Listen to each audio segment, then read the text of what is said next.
नागपूर शहराचे आमचे police commissioner माननीय श्री रवींद्र चिंगल सर यांच्या संकल्पनेतून थंडर ऑपरेशन थंडर 2 गेल्या वर्षी पण आपण ही मोहीम राबवलेली आहे आणि आता सध्या अँटी ड्रग्ज सप्ताह पण आपण सादर करतोय नागपूर पोलीस. त्या अनुषंगाने समाजात सध्या जे व्यसनाधीनता वाढलेली आहे त्या अनुषंगाने सर्व समाजातील जे 9 युवक आहेत ते ह्या व्यसनाधीनतेपासून दूर राहावे आणि त्यामुळे होणारे फॅमिलीचं नुकसान टाळावं यामुळे सदर मोहिमेचं आयोजन सरांनी केलेलं आहे. पूर्ण नागपूर शहरात सदरची मोहीम लागू आहे. जिथे पण बाबा इलिगल ऍक्टिव्हिटी आहे असे समाजातील नागरिकांना वाटतंय तिथे पोलिसाला त्यांनी संपर्क साधावा. समक्ष सिनियर पी.आय. पोलीस स्टेशनला सांगावे, अन्यथा 112 112 वर फोन करून सुद्धा आपण सदर बाबतची माहिती द्याल की सदर ठिकाणी असे अशी इलीगल एक्टिविटी होत आहे. ज्यादातर नए बच्चे एमडी के पीछे लग रहे हैं कि जिससे उनका हेल्थ और पूरा जीवन बर्बाद हो रहा है. वो आपके सभी नागरिक के हेल्प से सुधर जाएगा और समाज एक सुदृढ़ हो जाएगा. इसलिए मिशन जारी है. आप सबका सहयोग मिलेगा ऐसा मैं अपेक्षा करता हूँ.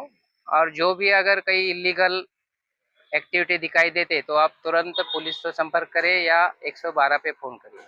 जय हिंद. देखिए, पहली बात तो ये कहूँगा मैं कि हमारा 5 मई को जो सीपी साहब से हमारी मीटिंग हुई थी, उसके बाद ही ऑपरेशन अंदर चालू किए हैं। उसके पहले कुछ नहीं था।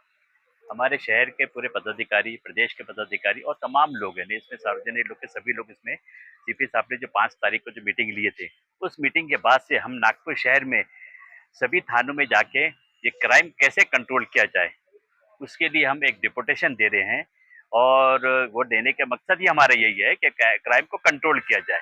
कभी कभी क्या हो रहता है कि पुलिस डिपार्टमेंट के कुछ जो डीपी स्क्वाड जो रहते हैं, मैं इसीलिए कहता हूँ बार बार हर थानों में यही कहा मैंने, एडिशनल सीपी साहब के ऑफिस में ये कहा कि कुछ डीपी स्क्वाड के कुछ लोग 5 उंगली एक जैसे नहीं रहती है, सब अपने ऊपर नहीं लेना। एक आध 2 लोग रहते हैं कि गेहूं के साथ घुन पिसाता है इसमें, तो वो मामले में लोग ये कहते हैं कि पीआई से तो सेटल करना पड़ेगा, एसीपी डीसीपी को सेटलमेंट करना पड़ेगा, तो मरता क्या नहीं करता। उसके लिए इंसान प्रेशराइज में कलम ना लगे करके वो क्राइम बढ़ता है, सीधी बात है ये। क्योंकि आपने देख लिए कि बाकायदा क्राइम जो बहुत ज्यादा बढ़ रहे हैं नागपुर शहर में अभी। माननीय हमारे जो अभी गृह मंत्री अभी हाल फिलहाल में है, मेरे नजरिया से उनके रहते क्राइम, जबकि वो यहाँ के आमदार भी है, नागपुर शहर दक्षिण पश्चिम के आमदार हैं इसी इलाके के, और एक महाराष्ट्र शासन के गृह मंत्री है, तो उनसे मेरी हाथ जोड़ के विनती है कि बावनकुले साहब और अपने गृह मंत्री ये आपसे में सीपी और पूरे थानों के और डीसीपी एडिशनल सीपी वगैरह की एक मीटिंग लेना चाहिए तत्काल कि क्राइम इतना क्यों बढ़ रहा है, यहाँ पर बहुत ज्यादा बढ़ रहा है। आपको भी आपके चैनल के माध्यम से दिख रहा है कि क्राइम बहुत ज्यादा बढ़ रहे हैं, कितना कंट्रोल करेंगे। यानी कि पुलिस भी अपने इंसान, हमारे जैसे इंसान है वो, मगर कुछ चीज ऐसे रहती है कि एक वर्दी पहन जाने के बाद में कुछ लोग उसका गलत उपयोग करते हैं, और कुछ पार्टी के जो पदाधिकारी लोग रहते हैं वो अपना शांतता कमेटी में नाम बता के उसका भी मिसयूज होता है, उसकी वजह से भी क्राइम बढ़ता है। और कई थानों में ये सुनाई देता है कि हमारे वो थाने बंधे हुए हैं, वो ट्रैफिक वाले हमारे बंधे हुए हैं, वो डीपी स्क्वाड हमारा बंधा हुआ है। तो ये बनने हुआ का मतलब क्या होता है? ये इसकी वजह से ये डीपी स्क्वाड पर मैं अभी आपके सामने चैनल के माध्यम से बोलूंगा मैं, जो हमारे गृह मंत्री आर पाटिल थे, उनके तक जो बात से आज तक के मैंने गृह मंत्री वैसे देखा नहीं है। और प्रवीण दीक्षित साहब जो आखिरी में रिटायर हुए, उनसे पुलिस का कैसे संबंध रहता था, क्योंकि मैंने उनसे काफी गहरे संबंध है मेरे प्रवीण दीक्षित साहब से। उन्होंने ही मुझको ये कहा था कि आप ये फील्ड में उतरो करो, तो जब से आया था मैं अभी गृह मंत्री साहब से ये कहूंगा कि कभी आप लोग ने एक मुहिम चलाई है कि मौका लगाना। अगर कोई इंसान 10 साल पहले केस करा है, 10 साल पहले, और उसने 10 साल में पूरा छोड़ दिया सब काम, अब 2 साल में लाइन पर आ गया है, अपने घर जिंदगी के बिता रहा है, सब कुछ कर रहा है, तो उसके उसके लिए उनके ऊपर में पुराने रिकॉर्ड को देखते हुए मौका लगाया जा रहा है। तो ऐसे इस पर मेरी गृह मंत्री साहब से मेरे हाथ जोड़कर विनती है कि इस पे थोड़ा सा संज्ञान लेना चाहिए। तो उसकी वजह से लोग घबराए हुए रहते हैं, तो इसलिए क्राइम थोड़ा बढ़ता है, हमारे नजरिया से ऐसा लगता है। और मैं राष्ट्रवादी कांग्रेस पार्टी का महाराष्ट्र का संगठन सेक्रेटरी हूँ मैं, और ऑल इंडिया उलमा बोर्ड जो है उसका मैं ऑल इंडिया का सेक्रेटरी हूँ मैं। और उलमा बोर्ड का मतलब ऐसा आता है कि उसमें सर्वधर्म सम्मेलन, सार्वजनिक सभी लोग आते हैं उसमें, मैं आपके चैनल के माध्यम से ये हाथ जोड़ के विनती करता हूँ कि पीपीआई साहब ने हमें इमामबाड़े में बहुत अच्छा सहयोग करे, बहुत अच्छे तरीके से हमको समझाए। हम उनके शुक्रगुजार रहेंगे और आप वैसी आशा करेंगे कि अभी जो आने वाले 6 जुलाई को हजरत बाबा ताजुद्दीन का उर्स चालू हो रहा है, ये वर्ल्ड लेवल का सबसे बड़ा उर्स रहता है यहाँ पर।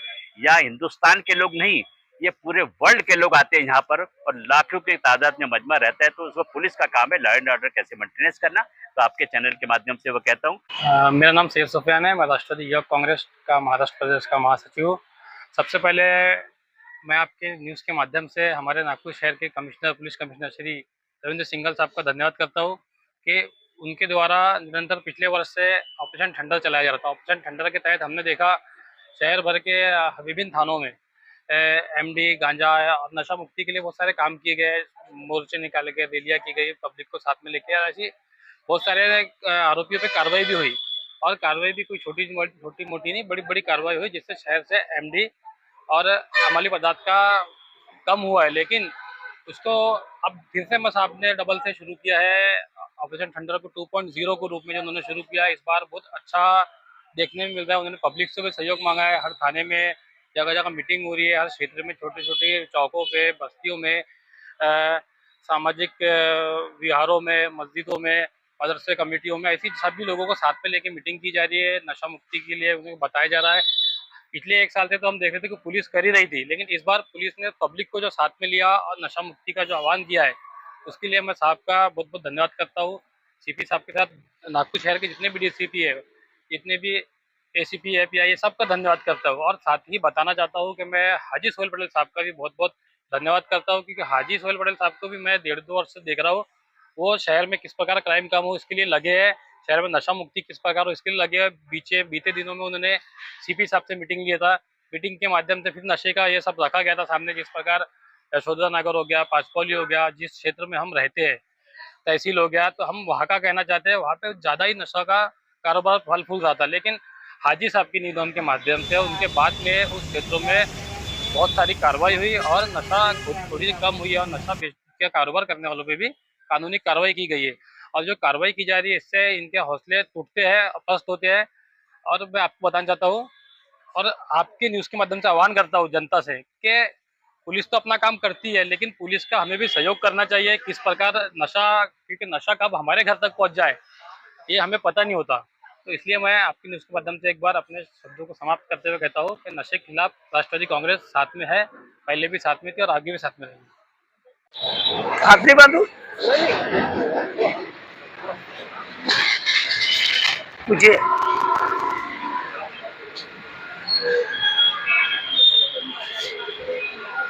देखा गया है बार बार जनता की तरफ से या फिर पुलिस प्रशासन की तरफ से बार बार लोगों को अवेयरनेस के लिए प्रोग्राम भी चलाए जा रहे हैं। ऐसे में फिर भी आपराधिक गतिविधियां बढ़ी हुई, ऐसे में आप क्या बताएंगे?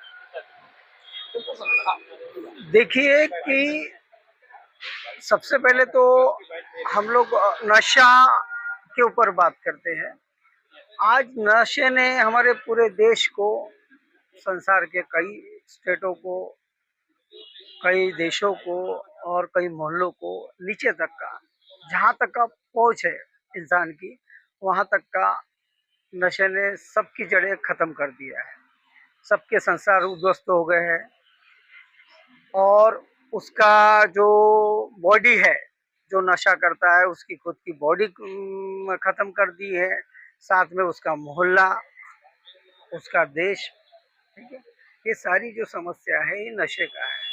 तो इसलिए जो अवेयरनेस माननीय जो सीपी साहब से हमने अनुरोध किए थे कि नशे के वजह से जो क्राइम हो रहा है, सबसे पहले हम नशे को ही जड़ से खत्म कर दें। इसलिए राष्ट्रवादी कांग्रेस पार्टी शरद चंद्र पवार, इनकी तरफ से ये प्रयास है हर पुलिस स्टेशन में जाके वहाँ के सम्माननीय पीआई साहब से एक चर्चा करके वहाँ का जो क्राइम है वो कैसे हम लोग आपसी समन्वय से खत्म करना चाहते हैं या कर सकते हैं, और कैसे हम लोग एक में के पूरक हो सकते हैं, क्योंकि वो भी समाज का हिस्सा है। पुलिस डिपार्टमेंट हमसे अलग नहीं है, वो भी हमारे ही समाज का हिस्सा है।